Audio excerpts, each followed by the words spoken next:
جو سجادہ ہوتا ہے جب وہ اس کو محسوس ہوتا ہے کہ اب ہم دنیا میں نہیں رہیں گے تو سارے تبرکات جمعیت الفقراء کے صدر کے حوالے کر دیتا ہے اور وہ یہ کہہ دیتا ہے کہ بھائی جمعیت الفقراء میں ایک ممبر خانقاہ عماریہ کا سجادہ بھی ہوگا بھائی جب بھی وہ جمعیت الفقراء تو وہ کہہ دیتا ہے کہ میری بات انتخاب کروا کہ میں سجادہ کو یہ لباس پہنا کے مسند پر بیٹھا دینا. چلتے چلتے ایک ضمن سوال کرنا چاہیں گے کہ امام حسین کے حوالے سے یہاں ایک کربلا بھی بنایا ہوا ہے, وہ ایک خانقاہ کے ہی توسط سے بنا ہے. کیا کانسیپٹ ہے اس کا, اور زیادہ زور کربلا کے واقعات پہ اور یہاں کچھ علم کی بھی تازیہ داری بھی ہوتی ہے, کیا اس کی تاریخ ہے یہاں؟ دیکھیے گفتگو ذرا بھی ہے, ہم اس کو ذرا سا شارٹ کر رہے ہیں اور کبھی آپ اور آ کے پوچھ لیں گے. دیکھیے خود بڑے حضرت کے ول میں یہ لکھا ہوا ہے وصیت نامے پر, میرا سجادہ وہ ہوگا جو شریعت کا پابند ہو, علم دین اتنا رکھتا ہو کہ خود بھی اس پر عمل کرے اور دوسروں کو بھی اس پر چلنے کی تعلیم دے. اس کے بعد انہوں نے لکھا ہے کہ میرا سجادہ وہ, اس میں یہ بھی خوبی ہو کہ وہ پیغمبر اسلام صلی اللہ علیہ وسلم سے بے پناہ محبت کرے اور اہل بیت کا دل دادا ہو, اہل بیت سے محبت رکھے. اہل بیت کی محبت تو جس ایمان ہے. ہم دیکھیں ہم جتنی بات کر رہے ہیں اس میں اگر آپ کو کہیں پر کچھ محسوس ہو تو آپ مجھ سے پوچھ سکتے ہیں. دیکھیے امام حسین کی یاد منانا, ان کے غم میں رونا, یہ سنت مصطفیٰ ہے صلی اللہ علیہ وسلم. اس لیے کہ آپ اس واقعے کی یاد کیجیے, آپ یہ حدیث سنا ہی ہوگا کہ جب جبریل امین نے ایک مٹھی خاک لا کے دیا حضور صلی اللہ علیہ وسلم کو, انہوں نے پوچھا یا آخری جبریل یہ کیا ہے, تو انہوں نے کہا یہ کربلا کی مٹی ہے. یہ کیا ہے, یہ جب سرخ ہو جائے گی تب آپ کا نواسا امام حسین شہید کر دیا جائے گا. تو مٹی مٹی تھی نا, وہ پھینک دینا چاہیے تھا, لیکن انہوں نے حضرت ام سلمہ کو دے دیا اور کہا کہ اس کو رکھ لینا. اچھا یہ سننا تھا کہ حضور صلی اللہ علیہ وسلم کی آنکھ نم ہو گئی, اور ظاہر ہے کہ ان کی آنکھ نم ہوئی تو جناب فاطمہ زہرا بھی رونے لگی, حضرت علی بھی رونے لگے. اے بھائی حسین زندہ ہیں, رونے کی کیا ضرورت ابھی تھی؟ تو حسین کے غم میں رونا بھی سنت ہے, حسین کی یاد منانا بھی سنت ہے, اور یہ دنیا کی پہلی تعزیہ تھی جو ام سلمہ کے پاس رکھی گئی تھی. بھائی کیا ہوتا ہے کربلا میں, آپ جانتے ہیں یہ تعزیہ میں کیا ہوتا ہے, کربلا کی مٹی رکھی جاتی ہے. بھائی مٹی تھی, شیشے میں کیوں رکھوائی گئی؟ اور ایک بات, یہ شیشے میں رکھوانے سے ایک اور بھی بات سامنے آتی ہے. حضور کو اس کا علم تھا کہ جب حسین کی شہادت ہوگی تو کون زندہ رہے گا کون نہیں رہے گا. فاطمہ نہیں رہیں گی, علی نہیں رہیں گے, فلاں صاحب نہیں رہیں گے, حسن نہیں رہیں گے, ام سلمہ اس وقت تک رہیں گی. آپ واقعہ پڑھا ہوگا کہ شب عاشور خود ام سلمہ خواب میں دیکھتی ہیں حضرت ام سلمہ کہ حضور صلی اللہ علیہ وسلم تشریف لائیں, بڑی پریشانی کے حالت میں ہیں. حدیث موجود ہے ترمذی میں, آپ دیکھ لیجئے گا. کہا یا رسول اللہ کبھی آپ کو ایسا نہیں دیکھا ہے؟ کہا کہ میرا بیٹا حسین شہید ہوئی ہے کربلا میں, ہم وہیں سے آ رہے ہیں. فوراً آپ کھلی دیکھا کہ وہ شیشی کو نکالا دیا, خون تازہ اس میں جوش مارا. تو یہ تو اس کا بیک گراؤنڈ ہے. ہمارے بزرگوں کو اہل بیت سے شروع سے بڑی محبت ہی ہے. جو تعزیہ آج کل جو تعزیہ نکالا جاتا ہے, ایک سوال رہ گیا کہ تعزیہ علم کا جو کانسیپٹ ہے یہ کہاں تک اس کی تعلیم ہے؟ دیکھیے علم کیا, علم ایک جھنڈا ہے. علم جو ہے وہ ایک جھنڈا ہے. وہ کربلا کے میدان میں لوگوں نے اسلام کا جھنڈا جھکا دیا تھا, اس کی یاد میں جھنڈا نکالا جاتا ہے کہ بھائی جھنڈا جھکا نہیں, ابھی بھی جھنڈا ہے برقرار, اسلام ابھی بھی پورے توانائی کے ساتھ موجود ہے.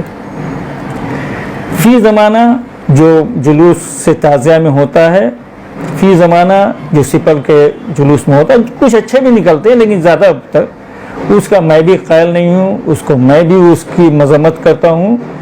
ہمیں وہ آپ کو چاہیے کہ ذات اس میں کچھ صحیح کریں.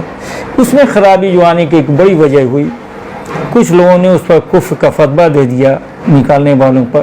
لہذا اچھے لوگ پیچھے ہو گئے, برے لوگوں کے ہاتھ میں آئے, جس کے لوگوں کے ہاتھ میں آئے ویسے وہ نکالنے لگا. ضرورت افراد کی ہے جلوس تعزیہ میں، جلوس سپر میں اچھے لوگ شامل ہوں. آپ کو یاد ہوگا کہ بچپن میں لوگ نوحہ پڑھتے ہوئے جاتے تھے، بینڈ باجا شاید ہی کبھی آتا تھا، اچھے اچھے نوحے پڑھتے، تقریر ہوتی تھی. نہیں آج تو صرف ناچ و گانا ہوتا، تو وہ خراب ہو گیا. لیکن جیسے اس کی بنیاد خراب نہیں ہے، اس میں جو ہو رہا ہے وہ خراب ہے، بنیاد خراب نہیں ہے.